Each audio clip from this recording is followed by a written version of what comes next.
So, one of the biggest things that I've noticed over the years of being in the weight training game and then being in the pain elimination game is that a misalignment is going to create a governor for force production in your body. So, let me explain this. When I was young, I have no idea why, but I could never bench press very heavy. No matter what I was doing, no matter who I was training with, I always saw them grow and gain strength in the bench press by leaps and bounds, where I was just kind of moving up by like 5 and 10 pounds. Friends of mine would hit PRs of like 30 pounds, something like that. This is in, my late teens, my early 20s, things like that. When I was playing football for the University at Buffalo, my heaviest bench press ever as a wide receiver was 275 pounds. Most of the other athletes, most of the other guys that were cornerbacks or wide receivers like my size, they were benching well into the 300s. Some 365, some of them would get up to 400. Okay. And I'm sitting here at 275, straining every muscle in my body. And I have no idea why I can't get any stronger than that. But then all of a sudden, one day, I ended up missing my morning training session that I was supposed to be at. So I went in the afternoon and I was training with a down lineman. And when we got to the dumbbell bench press, I was hanging with them on the dumbbell bench press. We were doing a couple sets of 12 and I was using 90-pound dumbbells. And then this kid would go over to the bar and he would just absolutely destroy me on the bar. I mean, repping 315, 320, and I'm barely repping 225. And it baffled me for years. So when I went to the University of Hawaii, I was squatting a back squat, okay, bar on my back. And for some reason, I was pulling down so hard on the bar that my pecs would be sore the next day, like I had bench pressed. And what ended up happening was that eventually led to me spasming my left pec. It didn't tear, there was no black and blue marks, nothing like that.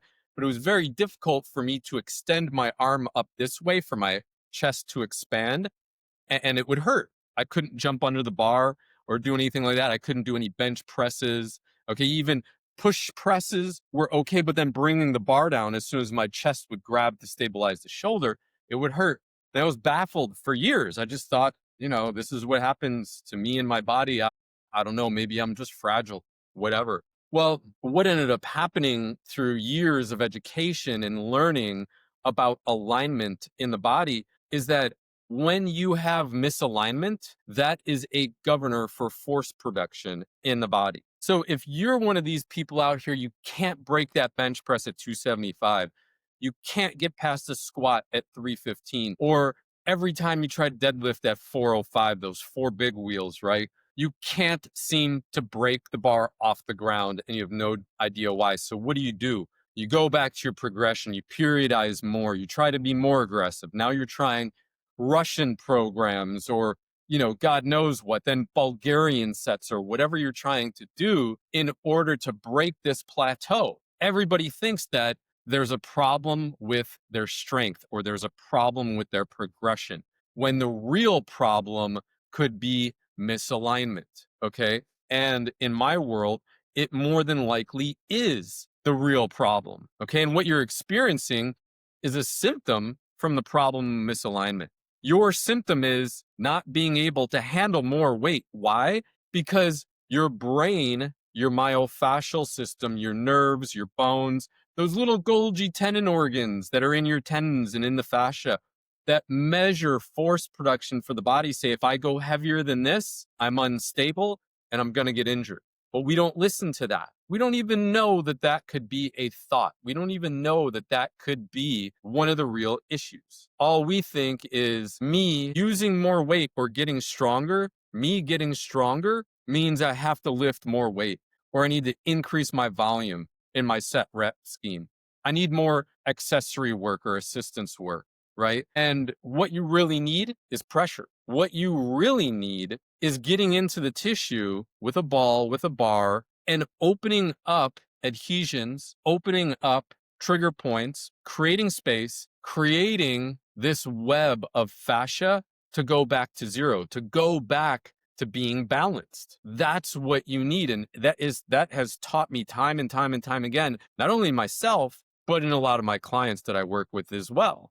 They come in with these problems, they get injured trying to push too hard on a bench press, on a squat, and we end up finding, man, they have major mobility issues. We get into the tissue and we find adhesions, or I'm looking at them. One shoulder is like this, or one hip is like that, or one foot is turned out and the other one's straight, or both feet are turned out when they walk. Glutes are tight as hell. The adductors can't fire very well as a result. So essentially, what you're doing is you're lifting with less available muscle, yet you're trying to push and pull more and more weight. And the body just doesn't work like that.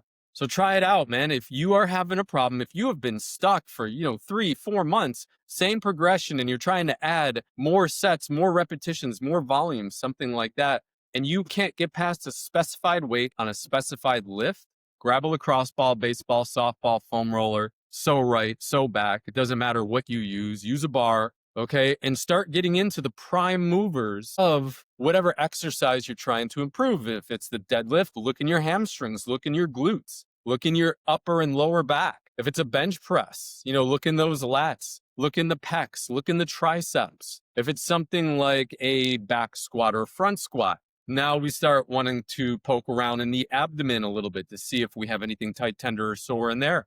You can also look in the back, glutes, hamstrings, quads, okay? I guarantee you're going to find something you don't like. And I guarantee you, when you get rid of it, you're going to move better. You're going to move more efficiently. And the numbers are going to start to go up on the bar. So go ahead and try this out. Come back, leave some comments, like and subscribe. And I'm going to bring you more real world thought and application for you to get to be your best and strongest self yet.